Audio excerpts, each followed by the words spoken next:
दोस्तों, मनुष्य का जीवन सदैव प्रसन्नता से भरा रहे ऐसा आवश्यक नहीं है।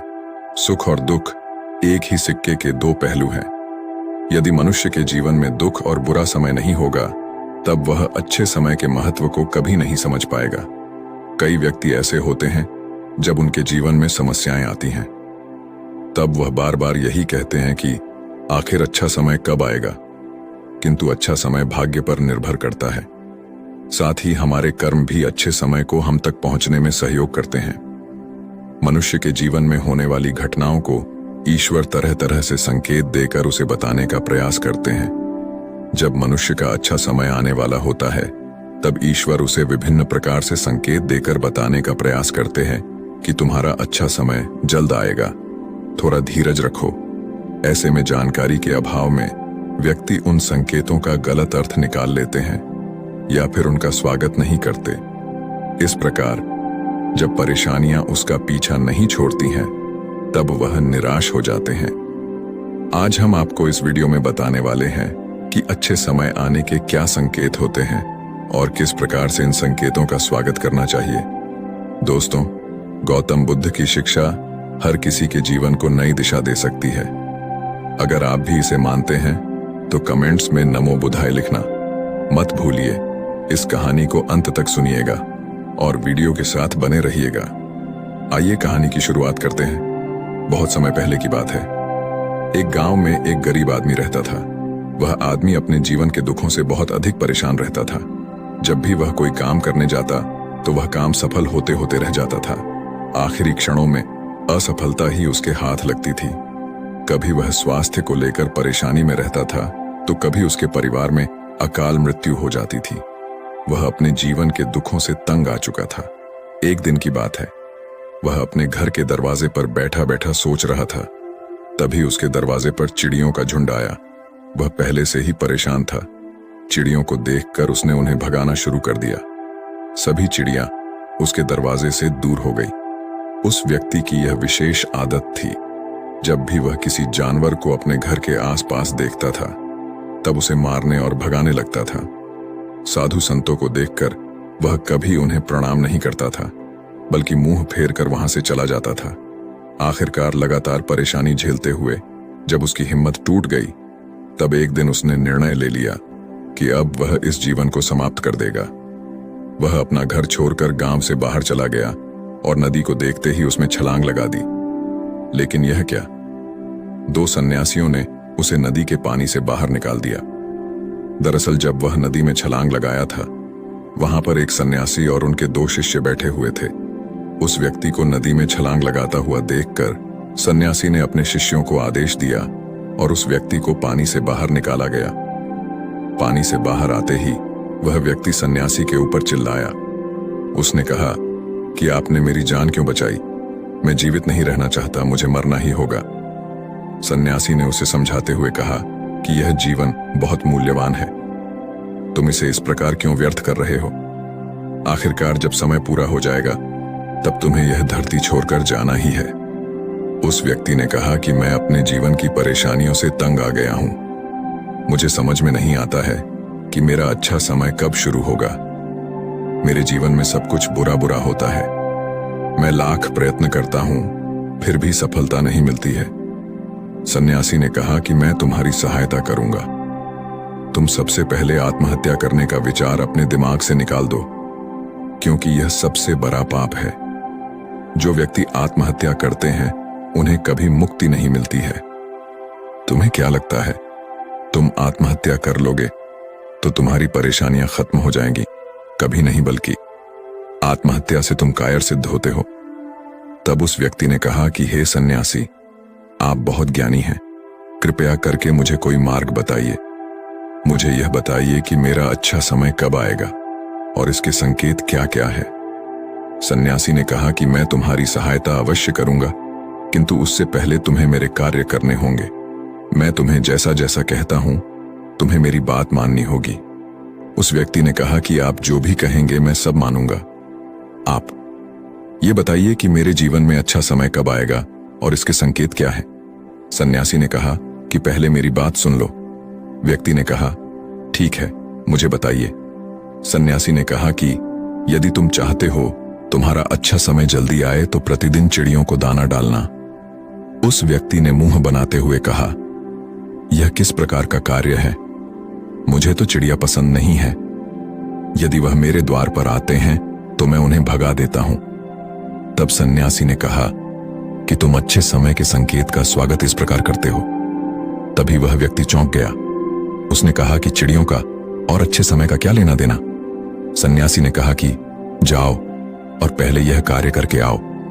प्रतिदिन द्वार पर जो भी चिड़िया आए उसे दाना डालना और 1 सप्ताह बाद मुझे यहीं पर मिलना। उस व्यक्ति के पास कोई और विकल्प नहीं था।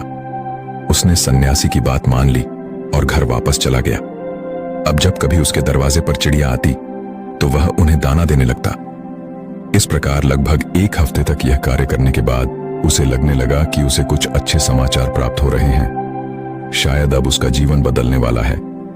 1 सप्ताह बाद जब वह सन्यासी से मिला तो उसने कहा कि उसने चिड़ियों को दाना देना शुरू किया। अब उसे कुछ अच्छे समाचार मिलने लगे हैं। सन्यासी ने उस व्यक्ति को समझाते हुए कहा कि कई बार व्यक्ति अपनी परेशानी और अपने गुस्से में अपने जीवन में आने वाले अच्छे संकेतों को स्वयं से दूर कर देते हैं। जीवन में कुछ ऐसी आकस्मिक बातें होती हैं जिनके प्रभाव से यह पता चलता है कि जीवन में अब अच्छा समय आने वाला है। उस व्यक्ति ने कहा कि अब आप मुझे बताइए कि अच्छे समय के क्या संकेत है। सन्यासी ने बताना शुरू किया। उन्होंने कहा कि पहला संकेत चिड़िया, गौरैया इत्यादि का द्वार पर आना। 1 सप्ताह तक चिड़ियों को दाना देने के बाद तुम्हें यह समझ में आ गया होगा कि उनका हमारे जीवन में कितना महत्व है। दरअसल चिड़िया ईश्वर की प्रिय होती है। ये छोटे जीव बहुत ही निर्दोष होते हैं।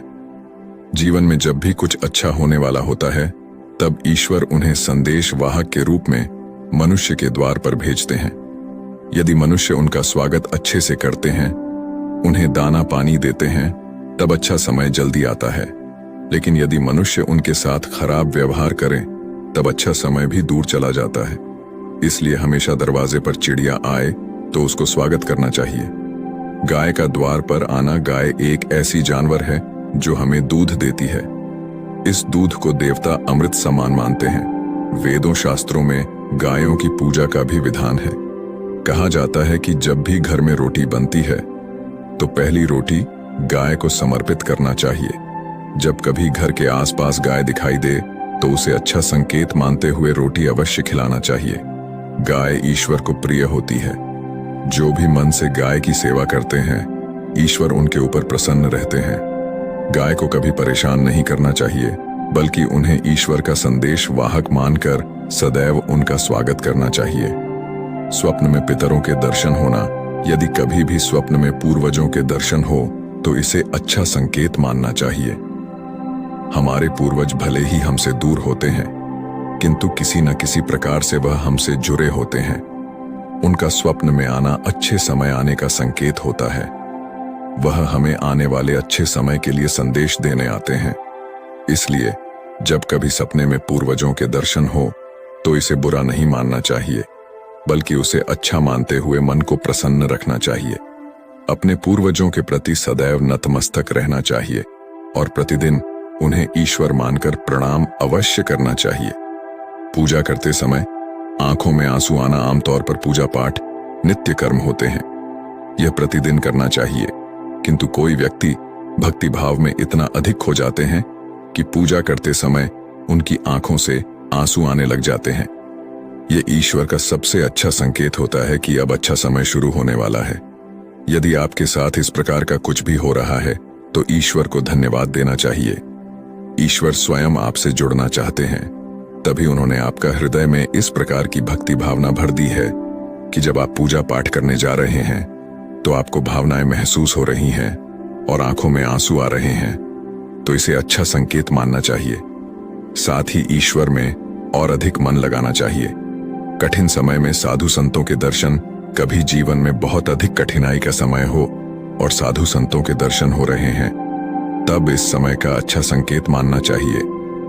साधु संत बड़े ही प्रतापी होते हैं और उनका ईश्वर के साथ गहरा संबंध होता है। वे ईश्वर के प्रतिनिधि के रूप में कार्य करते हैं। उनके दर्शन होने पर उन्हें प्रणाम अवश्य करना चाहिए। उन्हें भोजन इत्यादि कराकर सदैव उनके सामने नतमस्तक रहना चाहिए। जब कभी उन्हें देखना चाहिए तो प्रणाम अवश्य करना चाहिए। उनके प्रति विनम्रता अच्छे समय को जल्दी लेकर आती है। कठिन समय सदैव नहीं रहता है और साधु संतों के दर्शन तो कठिन समय को दूर करने में सहायता करते हैं। इसलिए जब कभी साधु संतों के दर्शन हो तो ईश्वर को धन्यवाद देते हुए उनका स्वागत करना चाहिए। अचानक से रास्ते मिलना। कई बार व्यक्ति जब कठिनाई में होते हैं तो उन्हें कोई रास्ता नहीं सूझता है, किंतु जब वह पूजा पाठ इत्यादि करते हैं अथवा पुण्य कर्म करते हैं तो ईश्वर उन्हें अवश्य रास्ता दिखाते हैं। यदि आप परेशानी में हैं और अचानक से आपके दिमाग में कोई बात आ रही है कि यह करने से शायद मेरी परेशानी दूर हो सकती है, तो उसे तुरंत कर डालना चाहिए। क्योंकि यदि आपके दिमाग में वह बात आई है तो इसके पीछे ईश्वरीय शक्तियां हैं जो आपको सहायता कर रही हैं ताकि समाधान तक जल्दी पहुंच सके। इसलिए परेशानी के समय मन में सबसे पहले समाधान का जो विचार आ रहा है उसे तुरंत कर लेना चाहिए। ऐसा करने से आपका अच्छा समय जल्दी शुरू होता है। सन्यासी की बातें सुनकर उस व्यक्ति ने उन्हें धन्यवाद दिया और कहा कि आपने मेरे जीवन की रक्षा की है। यदि आप नहीं होते तो मैं आज जीवित नहीं होता। मैं वादा करता हूं कि आज के बाद जीवन में कोई भी परेशानी आएगी तो डटकर उसका सामना करूंगा, साथ ही इन अच्छे संकेतों का स्वागत करूंगा। कभी किसी जानवर को देखकर उस पर अत्याचार नहीं करूंगा और कभी भी प्राकृतिक के साथ खिलवाड़ नहीं करूंगा। इस प्रकार सन्यासी ने उस व्यक्ति को जीवन की नई राह दिखाई और वह व्यक्ति गुरु को प्रणाम कर वहां से अपने घर की ओर चला गया। तो दोस्तों, उम्मीद है इस वीडियो से आपको काफी कुछ सीखने को मिला होगा। दोस्तों, जाने अनजाने में हम कुछ ऐसी गलतियां कर देते हैं जिसका पछतावा हमें बाद में होता है। हमें जब अपनी गलती का एहसास होता है तब बहुत देर हो जाती है। तब तक हम बर्बाद हो चुके होते हैं। तो आखिर वो जीवन में कौन कौन सी गलतियां हैं जिसके बारे में हमें पता नहीं है, जो हमें बर्बाद कर रही है? आइए आज इस कहानी में यही बात करते हैं कि इंसान की कौन कौन सी गलतियां हैं जो उन्हें बर्बाद कर देती है। अपनी बर्बादी के कारण अगर हम पता कर लें तो हमारा जीवन सुखमय बन सकता है। बहुत समय पहले की बात है, एक नगर में एक धनी सेठ रहा करता था। उस सेठ के पास सभी तरह की सुख सुविधाएं थीं, लेकिन उसकी कोई संतान नहीं थी। संतान के दुख में वह हमेशा चिंतित रहता था। फिर एक दिन उसे पता चलता है कि उसकी पत्नी गर्भवती है। वह बहुत प्रसन्न हो जाता है। फिर उसने अपनी पत्नी का खूब ख्याल रखा। ऐसे में एक दिन उसके घर पर एक पुत्र का जन्म होता है। सेठ पुत्र के जन्म पर बहुत ही प्रसन्न था। उसने पूरे नगर में मिठाई बंटवाई और उसकी खुशी का कोई ठिकाना न था। देखते ही देखते उसका पुत्र बड़ा हो गया और सेठ ने अपने पुत्र को गुरुकुल भेजने का निर्णय किया ताकि वो पर लिखकर एक विद्वान बन सके। अभी उसके पुत्र की उम्र ज्यादा नहीं हुई थी, लेकिन उसने छोटी ही उम्र में अपने पुत्र को गुरुकुल भेज दिया। गुरुकुल में वो बालक अच्छे से शिक्षा ग्रहण करता, अपने गुरु की सभी आज्ञाओं का पालन करता। ऐसे में वह बालक वहां का सबसे होनहार विद्यार्थी बन गया। गुरुकुल में उस बालक ने सारे वेद, पुराण और शास्त्रों का अध्ययन किया और बहुत बड़ा विद्वान बन गया। गुरु भी उस बालक से बहुत ही प्रसन्न थे कि उसने छोटी सी ही उम्र में सारा ज्ञान अर्जित कर लिया।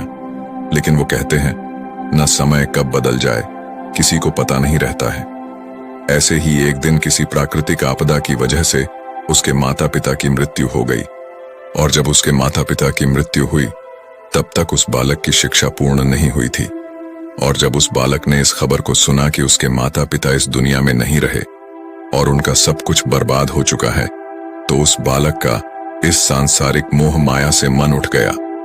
उसके बाद उस बालक ने निश्चय किया कि वो गुरुकुल से शिक्षा पूर्ण करने के बाद अपना संपूर्ण जीवन लोगों की भलाई में व्यतीत कर देगा। और जब उस बालक की शिक्षा पूर्ण हो गई, उसके बाद वो बालक सन्यासी बन गया और वह सांसारिक वस्तुओं से दूर हिमालय की जंगल में चला गया। वन में जाकर उसने लंबे समय तक तपस्या की। तपस्या पूर्ण करने के बाद उस सन्यासी ने लोगों को शिक्षा देना प्रारंभ कर दिया। समय के साथ साथ उस सन्यासी की चर्चा चारों तरफ होने लगी और दूर दूर से लोग उसके पास शिक्षा ग्रहण करने आने लगे और बहुत से लोग उसके पास अपनी समस्याओं का समाधान खोजने के लिए भी आने लगे। सन्यासी सभी लोगों की समस्याएं बड़ी आसानी से सुलझा देता, जिस वजह से वो पूरे राज्य में मशहूर हो गया था। लेकिन जिस नगर में वो रहता था, उस नगर का राजा एक क्रूर व्यक्ति था। जब राजा को उस सन्यासी के बारे में पता चला तो उस राजा ने उससे मिलने का निश्चय किया। अगली सुबह राजा अपने महल से निकलकर उस सन्यासी से मिलने के लिए निकल गया और फिर सन्यासी के कुटिया के बाहर पहुंच गया। वहां पहुंचकर जब राजा ने उस सन्यासी को देखा, तब राजा उस सन्यासी को देखता ही रह गया। उसके चेहरे पर एक अलग ही तेज था। जब वो उस सन्यासी के पास पहुंचा, तब राजा को अपार शांति का अनुभव हुआ। उस राजा ने सन्यासी को प्रणाम किया और उनके पास ही बैठ गया और उनसे वार्तालाप करने लगा। वो राजा पहली ही मुलाकात में उस सन्यासी के व्यक्तित्व से इतना प्रभावित हुआ कि उसने उसी समय से अच्छाई की राह पर चलने की ठान ली और मन ही मन सोचने लगा कि इतनी छोटी सी मुलाकात में यह सन्यासी मुझे इतना बदल सकता है, तो अगर यह हमेशा मेरे साथ ही रहने लगे तो मेरी तो जिंदगी ही बदल जाएगी। और यही सोचकर राजा सन्यासी से महल चलने का आग्रह करने लगा। राजा का आग्रह सुनकर सन्यासी मना नहीं कर पाया और वह राजमहल चलने को तैयार हो गए। फिर राजा सन्यासी को लेकर राजमहल की ओर चल दिया। राजमहल पहुंचने पर राजा ने सन्यासी का खूब आदर सत्कार किया और उसके बाद राजा ने सन्यासी को एक सही कमरे में भोजन करवाया। भोजन के बाद सन्यासी ने राजा को धन्यवाद कहा और राजा से जाने की अनुमति मांगी। यह सुनकर राजा ने कहा कि आप हमारे बगीचे में जब तक चाहे रह सकते हैं। आपको यहाँ पर किसी भी प्रकार की असुविधा नहीं होगी और आप यहाँ रहेंगे तो हमारे प्रजा को भी अच्छा लगेगा और हमें भी अच्छा लगेगा। यह सुनकर सन्यासी ने राजा का प्रस्ताव स्वीकार कर लिया। उसके बाद राजा ने सेवकों से कहा कि सन्यासी महाराज के लिए बगीचे में रहने का, खाने का, वस्त्र इत्यादि का प्रबंध किया जाए। राजा की आज्ञा के अनुसार सेवकों ने एक सुंदर कुटिया का निर्माण कर दिया। उसके बाद वह सन्यासी उसी कुटिया में रहने लगे। सन्यासी को उस कुटिया में रहते रहते कई साल बीत गए और इस दौरान राजा ने उनकी खूब सेवा की। एक बार एक आवश्यक काम की वजह से राजा और रानी को किसी दूसरे राज्य में जाना पड़ा, इसलिए उन्होंने एक सेवादार को सन्यासी की सेवा में नियुक्त कर दिया। पर वो सेवादार राजा के जाने के बाद बीमार पड़ गया और अपने घर चला गया और कभी लौटकर वापस नहीं आया। ऐसे में राजा जब वापस आया तो सन्यासी क्रोध के मारे उस राजा को बहुत कुछ सुनाया और राजा से कहा कि हे राजन, जो जिम्मेदारी तुम पूरा नहीं कर सकते तो उसे उठाते ही क्यों हो। तब राजा ने सन्यासी से क्षमा मांगते हुए कहा, हे गुरुदेव, यदि मुझसे कोई भूल हो गई हो तो उसके लिए मैं आपसे क्षमा मांगता हूं। मुझे क्षमा कर दीजिए और आप अपना क्रोध शांत कीजिए और कृपा करके बताइए कि आपको क्या कष्ट हुआ है। यह सुनकर उस सन्यासी ने कहा कि तुम्हारे जाने के बाद मुझे यहां पर किसी ने भोजन नहीं दिया और मैं बहुत दिनों तक भूखा ही रहा। मुझे यहां पर आकर किसी ने पूछा तक नहीं कि मैं किस हाल में हूं। यह सुनकर राजा ने सन्यासी से फिर से क्षमा मांगे और कहा, हे गुरुदेव, आज के बाद ऐसी कोई गलती नहीं होगी। और इसके बाद मामला शांत हो गया। जब राजा और सन्यासी के बीच वार्तालाप हो रही थी, तब रानी भी ये सारी बातें चुपके से सुन रही थी और सब कुछ देख रही थी। उसके बाद राजा ने उस सन्यासी को कोई भी शिकायत का मौका नहीं दिया और उसकी खूब सेवा की। परंतु कुछ दिनों बाद राजा को फिर किसी आवश्यक कार्य से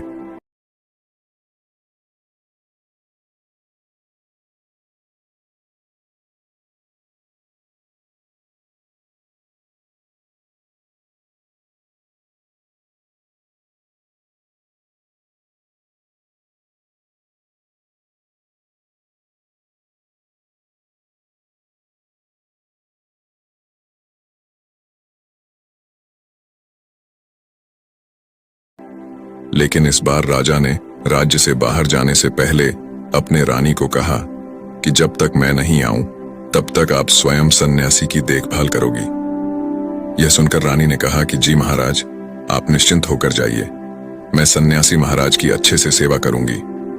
उसके बाद रानी हर रोज भोजन बनाकर सन्यासी को भेज देती थी। लेकिन एक दिन रानी नहाने के लिए चली गई और सन्यासी को भोजन देना भूल गई।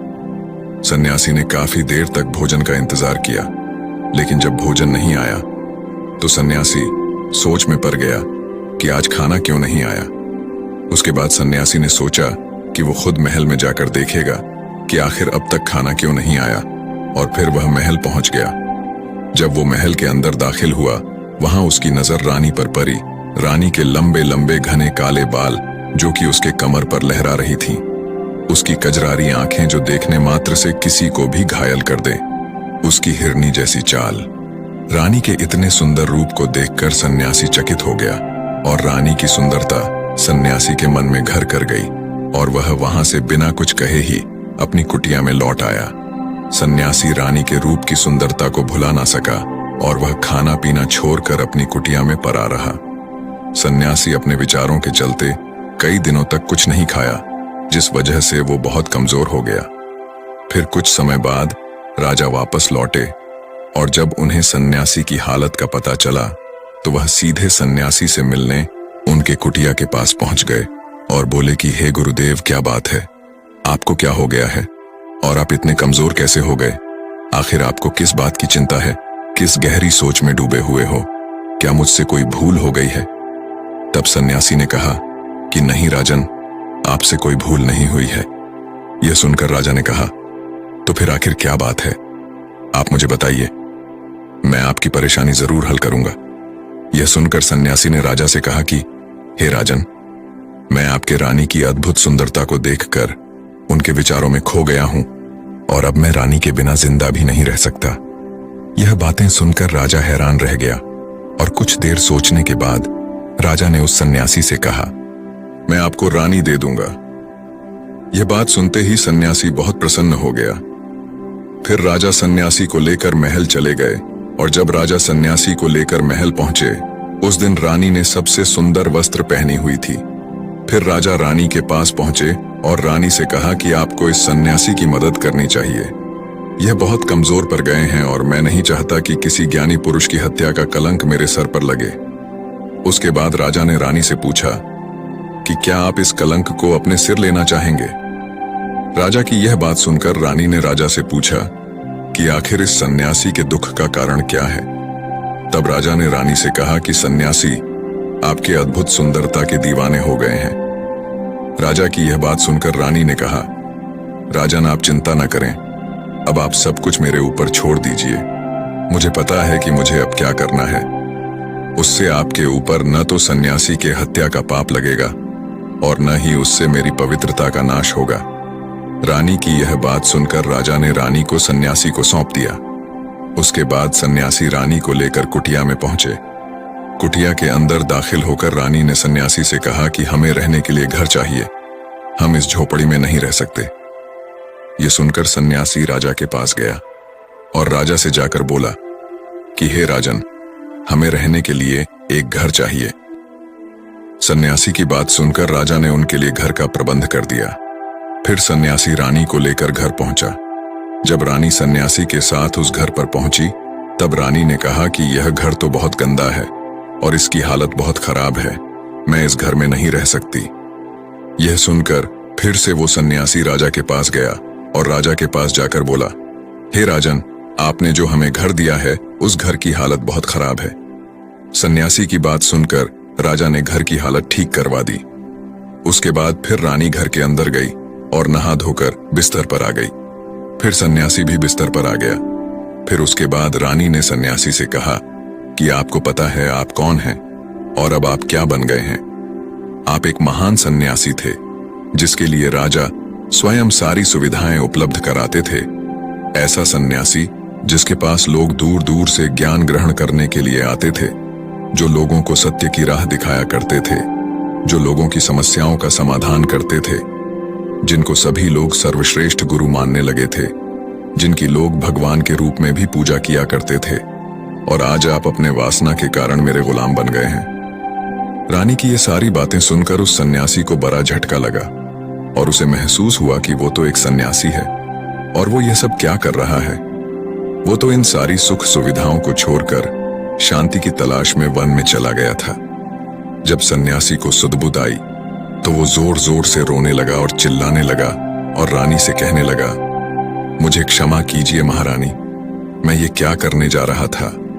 मैं अभी इसी वक्त आपको राजा के पास सौंप कर आता हूं। सन्यासी की यह बात सुनकर रानी ने सन्यासी से प्रश्न किया कि हे गुरुदेव, मेरे मन में भी एक प्रश्न उठ रहा है, कृपया मेरे प्रश्न का उत्तर दीजिए। रानी की यह बात सुनकर सन्यासी ने कहा, पूछो, तुम्हारा क्या प्रश्न है? फिर रानी ने कहा, जब आपको उस दिन भोजन नहीं मिला तो आप बहुत क्रोधित हो गए थे। तब मैंने आपका यह रूप पहली बार देखा था और तभी से मैं आपके व्यवहार में परिवर्तन महसूस कर रही हूं। ऐसा क्यों हुआ? गुरुदेव, आखिर आपको इतना क्रोध क्यों आया? आपने तो शांति की प्राप्ति कर ली थी। रानी की बातें सुनकर सन्यासी ने कहा कि जब मैं वन में था तो मुझे समय पर भोजन नहीं मिलता था, लेकिन जब मैं महल में आया तो महल में आने के बाद मुझे सारी सुख सुविधाएं प्राप्त हुई और फिर मैं इन सभी सुख सुविधाओं के आदी हो गया और मुझे इसके प्रति लगाव उत्पन्न हो गया और फिर मुझे इसको पाने का लालच उत्पन्न हो गया और जब मुझे यह नहीं मिला तो मेरे अंदर क्रोध उत्पन्न हो गया। फिर सन्यासी ने कहा, महारानी, अगर इच्छा पूरी ना हो तो क्रोध उत्पन्न होता है और अगर इच्छा पूरी हो जाए तो लालच बढ़ जाता है। सन्यासी ने आगे कहा, यह इच्छा की पूर्ति ही मुझे वासना के द्वार पर ले आई है और मैं आपके प्रति आकर्षित हो गया। इसके बाद वो सन्यासी रानी को लेकर राजा के पास पहुंचा और बोला, हे राजन, मुझे क्षमा कर दीजिए, मुझे अपनी गलती का एहसास हो गया है। ये लो आपकी रानी, मुझे यह सब नहीं चाहिए। मैं अपनी इच्छा में वशीभूत होकर यह गलत कार्य करने जा रहा था और अपने जीवन को बर्बाद कर रहा था, लेकिन अब मुझे सब कुछ समझ आ गया है। उसके बाद उस सन्यासी ने कहा कि हे राजन, मनुष्य की बर्बादी का कारण उसकी 4 आदतें बनती है और दुनिया के हर एक व्यक्ति के अंदर ये 4 अवगुण होते हैं, लेकिन जो व्यक्ति इन पर नियंत्रण पा लेता है वह दुख और परेशानियों से बच जाता है और वहीं जो व्यक्ति इन 4 दोषों पर नियंत्रण नहीं कर पाता है वो बर्बाद होने के कगार पर पहुंच जाता है। यह सुनकर राजा ने कहा, हे गुरुदेव, आप मुझे वह 4 आदतें बताइए जिससे मनुष्य की बर्बादी हो जाती है। फिर सन्यासी ने राजा को मनुष्यों को बर्बाद कर देने वाली 4 आदतों के बारे में बताया कि हे राजन, मनुष्यों को बर्बाद करने वाली पहली आदत है उसकी इच्छा, क्योंकि इच्छा ही दुनिया के हर एक व्यक्ति के अंदर पहला अवगुण होता है और जो व्यक्ति अपनी इच्छाओं को नियंत्रण में नहीं रख पाता है वह जीवन में किसी भी जगह सफल नहीं हो पाता है, क्योंकि जैसे ही उसकी एक इच्छा पूरी होती है वह दूसरे की ओर बढ़ाने लगता है और दूसरी पूरी होती है तो तीसरी इच्छा उसके मन में जागृत हो जाती है और फिर ऐसा करते करते इच्छाओं पर नियंत्रण न होने के कारण इंसान के मन में संतोष का भाव नहीं आ पाता है और इसी जाल में उलझा रहता है, दुखी रहता है। इसीलिए राजन, जब हम अपनी इच्छाओं पर नियंत्रण पा लेते हैं तो हम हमारे मन पर भी नियंत्रण कर लेते हैं और जब हमारा मन हमारे वश में होता है तो हमें सुख ही सुख की प्राप्ति होती है। फिर जो हम चाहते हैं वही हमारे साथ होता है। फिर सन्यासी कहता है कि हे राजन, मनुष्य को बर्बाद करने वाली दूसरी आदत है वासना। वासना का जन्म हमारे मन में उठने वाली इच्छाओं से होता है। जिस प्रकार इच्छाओं का कोई अंत नहीं होता, उसी तरह मनुष्य वासना के जाल में फंसता ही चला जाता है। वासना में वशीभूत होकर इंसान को कुछ भी नहीं नजर आता है। आज तक जितनी भी लड़ाइयां हुई हैं, उसका सबसे बड़ा कारण स्त्री को पाने की इच्छा के कारण ही हुई है। स्त्री के प्रेम में वशीभूत होकर आज से पहले कई राजा महाराजाओं ने युद्ध किया है। रावण एक बड़ा बुद्धिमान व्यक्ति था, लेकिन वह माता सीता के सुंदरता से वशीभूत होकर अपने आप को बर्बाद कर लिया। उसकी मृत्यु का कारण एक स्त्री ही बनी थी। कई राजा महाराजा तो युद्ध में इसलिए हार गए क्योंकि वो लोग स्त्रियों से रासलीला रचाने में ही रह गए। ईश्वर ने तो स्त्री की उत्पत्ति इस संसार को बनाने के लिए की है, लेकिन आजकल लोगों ने इसे अपना वासना का रूप बना लिया है। स्त्री को अपने मनोरंजन का सामान सोचने लगे हैं और जब उन्हें अपना ये मनोरंजन नहीं मिलता तो वो पागल हो जाते हैं और न जाने क्या क्या कर बैठते हैं। इसलिए हे राजन, जितना हो सके उतना वासना से दूर रहना चाहिए। फिर सन्यासी कहते हैं कि हे राजन, मनुष्य को बर्बाद करने वाली तीसरी आदत है क्रोध, क्योंकि जब मनुष्य की वासना की पूर्ति नहीं होती है तो उसके अंदर क्रोध उत्पन्न हो जाता है और जब व्यक्ति को क्रोध आता है तो उस पर उसका नियंत्रण नहीं होता है। और फिर वह क्रोध में आकर कई गलत निर्णय ले लेता है। क्रोध में व्यक्ति दूसरों को भला बुरा कह देता है, गालियां भी निकाल देता है, और जब उनका क्रोध शांत होता है तो उन्हें अपनी गलतियों का एहसास होता है। लेकिन तब तक तो सब कुछ बर्बाद हो चुका होता है। क्रोध के कारण मनुष्य के कई बने बनाए काम बिगड़ जाते हैं। जब मनुष्य के अंदर क्रोध उत्पन्न होता है तो वह अंदर से बहुत कमजोर हो जाता है, और एक कमजोर मनुष्य जीवन में कुछ नहीं कर सकता है, उसे कभी भी सफलता नहीं मिलती है। फिर सन्यासी कहता है, हे राजन, मनुष्य को बर्बाद करने वाली चौथी आदत है लालच। हे राजन, लालच का फल सदैव ही बुरा होता है। लालच में पड़कर हम बहुत लोगों का बुरा कर देते हैं। हर मनुष्य के जीवन में ऐसे अवसर अवश्य आते हैं जब वो लालच कर बैठता है, और अधिक पाने की लालसा में वो कुछ ऐसा कर जाता है जिससे जो उसके पास था वो भी वह खो देता है। क्योंकि जैसे ही व्यक्ति की एक इच्छा पूरी होती है, उसका लालच भी बढ़ जाता है और उसके मन में और कई सारे आकांक्षाएं जन्म लेने लगती हैं। जो व्यक्ति अपने जीवन में लालच करता है वो कामयाबी से भी धीरे धीरे दूर हो जाता है, अगर हम समय रहते ही अपने लालच को त्याग दें और उसके फेरे में न पड़े तो हम एक सफल व्यक्ति अवश्य बन सकते हैं। फिर अंत में सन्यासी कहता है कि हे राजन, अगर मनुष्य इन 4 आदतों को छोड़ देता है तो उसे जीवन में सफल होने से कोई नहीं रोक सकता है। मैं तो एक सन्यासी होकर इन आदतों में पड़ गया और खुद को बर्बाद करने लगा। तो सोचिए, एक साधारण मनुष्य के साथ क्या हो सकता है। इसलिए हे राजन, इन 4 आदतों से मनुष्य को हमेशा दूर रहना चाहिए।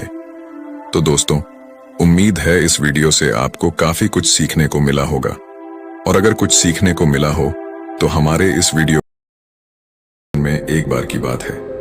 पहाड़ों के दूसरी पार एक राजा का शासन था। वह राजा बहुत ही शक्तिशाली था। उसके पास सब कुछ था, बेशुमार दौलत थी, अच्छी प्रजा थी जो उसका ख्याल रखती थी, उसके आदेशों का पालन किया करती थी, और वह भी अपनी प्रजा का खूब ध्यान रखा करता था। उन्हें कभी किसी चीज की कोई कमी महसूस नहीं होने देता था।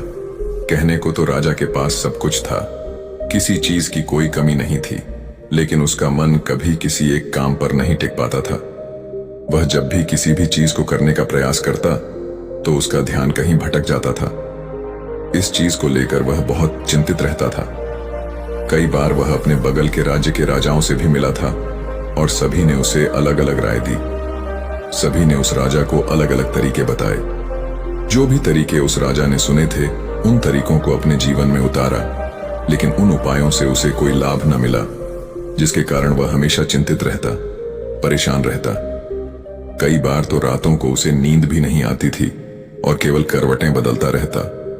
एक दिन राजा के कानों तक एक बात पहुंची कि उसके राज्य में एक ऐसा साधारण व्यक्ति है जिसके शब्द अनमोल हैं। जीवन का रहस्य छुपा है, जीवन का सत्य छुपा है, और उस व्यक्ति से मिलने के लिए लोग दूर दूर से आते हैं, क्योंकि हर व्यक्ति की समस्या का समाधान वह बहुत ही सरलता और आसानी से करता है। ये बात सुनकर राजा बहुत प्रसन्न हुआ। उसे लगा कि अब उसके सवालों का जवाब उसे मिल जाएगा। इतनी तारीफ सुनकर राजा ने यह तय किया कि वह तुरंत ही जाकर उस व्यक्ति से मिलेंगे, और उसे यह भी पता चल जाएगा कि जो लोग उनकी इतनी तारीफ कर रहे हैं, क्या वह सच है या नहीं।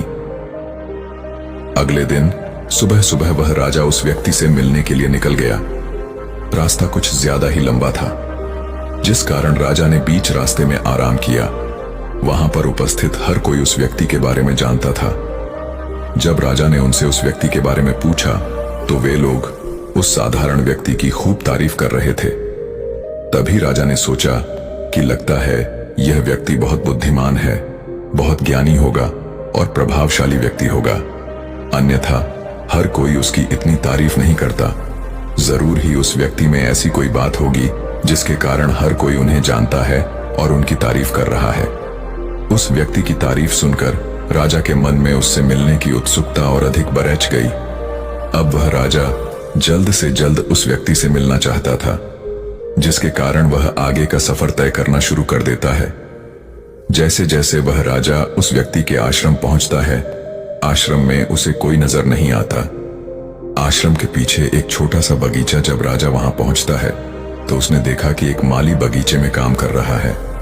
उसका पूरा शरीर मिट्टी से लटपट है, पैरों में कोई चप्पल नहीं है। इसको देखकर राजा ने माली से कहा, सुनिए महोदय, इस आश्रम के गुरु कहाँ हैं?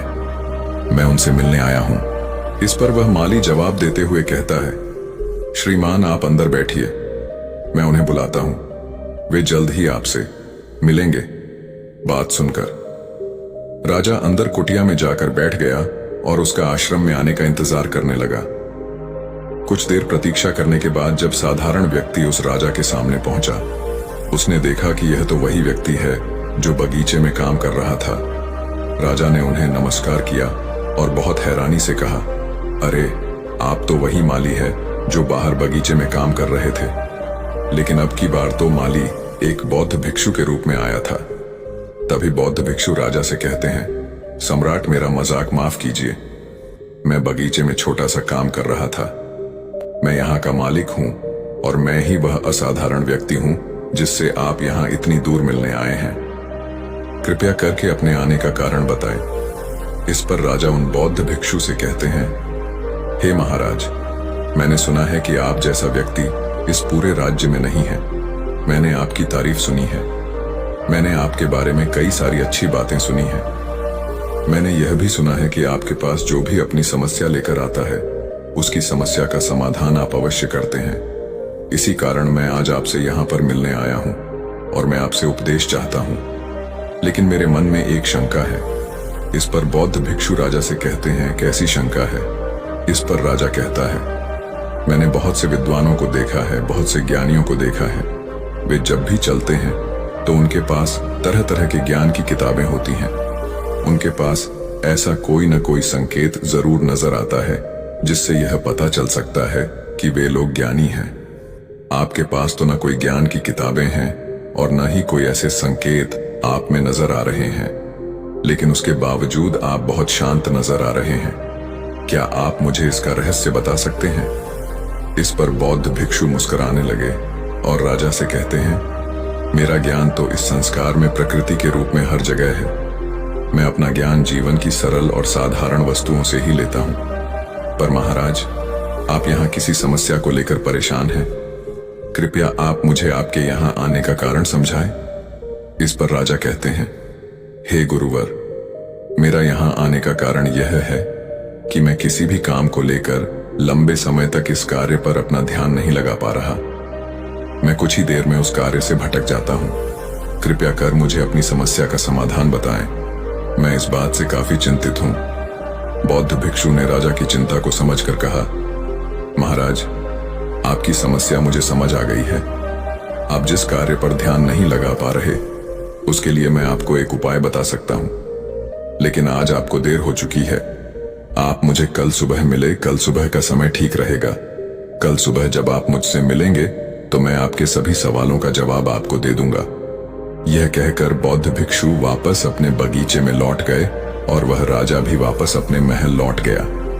लेकिन सम्राट को रात भर नींद नहीं आई। वो बस यही सोच में खोया रहा कि आखिर बौद्ध भिक्षु मुझे क्या बताने वाले हैं। वो तो मुझे एक साधारण सी माली नजर आ रहे हैं, लेकिन जिस तरह से उनका मन शांत था, जिस तरह से वह शांत नजर आ रहे थे, यह बहुत आश्चर्य करने वाली बात है। रात भर राजा ख्यालों में ही खोया रहा। अगले दिन सुबह सूरज निकलने से ठीक पहले राजा उस आश्रम पर वापस पहुंचा। वहां पर बौद्ध भिक्षु पहले से ही उपस्थित थे। जैसे ही सम्राट वहां पहुंचा, उन बौद्ध भिक्षु ने एक पानी का छोटा सा जग सम्राट के हाथ में थमाते हुए कहा, इसे लीजिए और पौधों पर धीरे धीरे पानी डालिए। यह आपके सामने पूरे 15 पौधे हैं। इन सभी पर आपको इसी प्रकार पानी डालते चलना है। लेकिन जब आप इस क्रिया को कर रहे होंगे तो उस वक्त मेरी एक बात का अवश्य ध्यान रखेंगे कि आपको इस दौरान कुछ और नहीं करना है, न कुछ सोचना है और न ही कहीं आपका ध्यान भटकना चाहिए। आप जब इन पौधों को पानी दे रहे होंगे तो आपका पूरा ध्यान केवल इन पौधों पर ही होना चाहिए। यदि इस बीच आपके मन में कोई विचार आए तो वहीं पर रुक जाइएगा और फिर दोबारा से पहले पौधे से पानी डालना शुरू कीजिए। और जब आप मेरी बात मानकर किसी प्रकार इन सभी 15 के 15 पौधों को पानी दे देंगे, तब आप मेरे पास आइएगा। मैं आपके सभी सवालों का जवाब आपको दे दूंगा। राजा ने आज तक ऐसा कोई काम नहीं किया था और उसे यह काम बहुत छोटा सा लग रहा था। राजा पहली बार ऐसा कोई काम करने जा रहा था। उसने पानी के जग से पहले पौधे पर बहुत ही ध्यानपूर्वक पानी दिया और फिर दूसरे पौधे की ओर आगे गया। दूसरे पौधे पर भी उसने ध्यानपूर्वक पानी दिया। फिर उसने तीसरे पौधे पर पानी देना शुरू किया ही था कि उसके मन में तरह तरह के विचार उत्पन्न होने लगे। उसे अपने महल का बगीचा याद आने लगा, जहां पर तरह तरह के फूल थे, तरह तरह के पौधे लगे हुए थे। तभी अचानक उस राजा को बौद्ध भिक्षु की बात याद आ गई कि यदि मन में कोई भी विचार उत्पन्न हो तो उसे फिर से पहले पौधे से पानी देना शुरू करना होगा। राजा तुरंत पहले पौधे के पास वापस पहुंचा और उसने फिर से पहले पौधे को पानी दिया। दूसरे पौधे को उसने फिर से ध्यानपूर्वक पानी दिया। जैसे ही वह तीसरे पौधे पर पहुंचा, उसके मन में फिर से कई तरह के विचार उत्पन्न होने लगे। अब की बार यह सोच रहा था, पता नहीं मेरे बिना मेरे साम्राज्य में क्या हो रहा होगा। और अब की बार राजा को बहुत क्रोध आने लगा। मैंने सोचा कि आखिर में यह छोटा सा कार्य क्यों नहीं कर पा रहा हूं। वह तुरंत ही फिर से पहले पौधे के पास पहुंचा। उसने अब की बार बहुत ध्यानपूर्वक पहले पौधे को पानी दिया, दूसरे पौधे को भी ध्यानपूर्वक पानी दिया। ऐसे करते करते अब की बार राजा करीबन 5 पौधों में बहुत ही ध्यानपूर्वक पानी दे चुका था। लेकिन अब जैसे ही उसने 7वें पौधे पर पानी देना शुरू किया, उस पानी को देखकर राजा के मन में नदी के विचार उत्पन्न न होने लगे।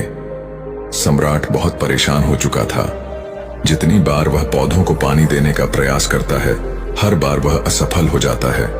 उसका मन उतना ही ज्यादा उदास होता जाता है और वह खुद पर क्रोधित हो जाता है। राजा यह बात बहुत अच्छी तरह से जानता था कि भिक्षु उसकी परीक्षा ले रहे हैं। वह बहुत बुद्धिमान था। इस कारण उसने उन बौद्ध भिक्षु के सभी नियमों का पालन करना जरूरी समझा।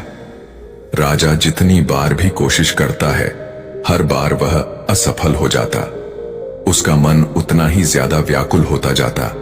हमेशा खुद को किसी न किसी विचार में उलझा हुआ पता ऐसे ही करते करते सुबह से शाम का वक्त हो चुका था। लेकिन अब तक वह सम्राट पूरे 15 पौधों में पानी नहीं दे पाया था। जब बौद्ध भिक्षु लौटकर शाम को वापस आश्रम लौटे तो उन्होंने देखा कि वह राजा थक हार कर बैठा हुआ है और तरह तरह की बातों में उलझा हुआ है। तभी बौद्ध भिक्षु राजा के पास पहुंचे और कहने लगे, राजन, मैं तुम्हारी ईमानदारी से बहुत खुश हूं। तुमने अपने कार्य को पूरे मन और लगन के साथ करने का पूरा प्रयास किया।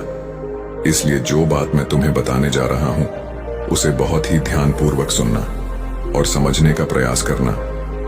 जब हमारा मन विचारों से खाली हो जाता है, तब उसमें मन का असली स्वरूप नजर आता है। तब साधारण से साधारण सा काम भी हमें ज्ञान और शांति देता है। इस पर राजा उन बौद्ध भिक्षु से कहता है, महाराज, पर यह कैसे संभव है कि जब भी कोई कार्य करता हूं तो मन में कई तरह के विचार उत्पन्न होते हैं और मैं उन विचारों में फंस कर रह जाता हूं और वहां से बाहर निकलने का कोई रास्ता मुझे नजर नहीं आता। तभी बौद्ध भिक्षु मुस्कुराने लगे और राजा से कहते हैं, तुम पौधों में पानी नहीं डाल रहे थे।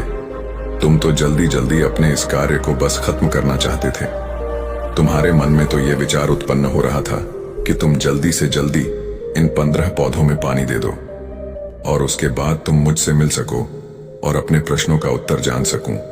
किसी कारण बस ये कार्य तुम्हें बोझ सा प्रतीत हो रहा था, मानो मैंने तुम्हारे कंधों पर एक बोझ रख दिया हो, और यही कारण है कि तुम अपने आप को इस पल में रोक नहीं पाए। जब हमारे सामने रखा हुआ कार्य बोझ लगता है तो हम उसे बस जैसे तैसे खत्म करना चाहते हैं और उस काम को करते समय हम अपना पूरा ध्यान उस कार्य पर नहीं दे पाते। किंतु अगर तुम इस पल के महत्व को समझ पाए, इसके महत्व को महत्व दे पाए और केवल पौधों और पानी पर ध्यान देते, तो तुम्हें कोई भी विचार परेशान नहीं कर पाता। इस पर राजा कहता है, महाराज, मुझे आपकी यह बात समझ में आ रही है कि मैं जल्दी जल्दी इस कार्य को खत्म करके आपसे मिलना चाहता था, जिस कारण मेरा मन इस कार्य में पूरी तरह से नहीं लग सका। लेकिन ये एक पल है जो हम जी रहे हैं, उस पल में रहना बहुत कठिन है। क्या मुझे इसके लिए कोई तपस्या या तप करना होगा? इस पर बौद्ध भिक्षु एक बार फिर मुस्कुराने लगे और राजा से कहते हैं, जिस शांत मन की तलाश तुम कर रहे हो, वह शांत मन तो पहले से ही मौजूद है। वह तो पहले से ही तुम्हारे भीतर है। इसके लिए तुम्हें कहीं भी जाने की कोई आवश्यकता नहीं है और न ही तुम्हें कहीं शांत जगह जाने की आवश्यकता है। इसके लिए कुछ जरूरी है तो वह अपनी सांसों पर ध्यान देना। इसलिए अपनी सांसों पर ध्यान देना सीखो। हम किस तरह से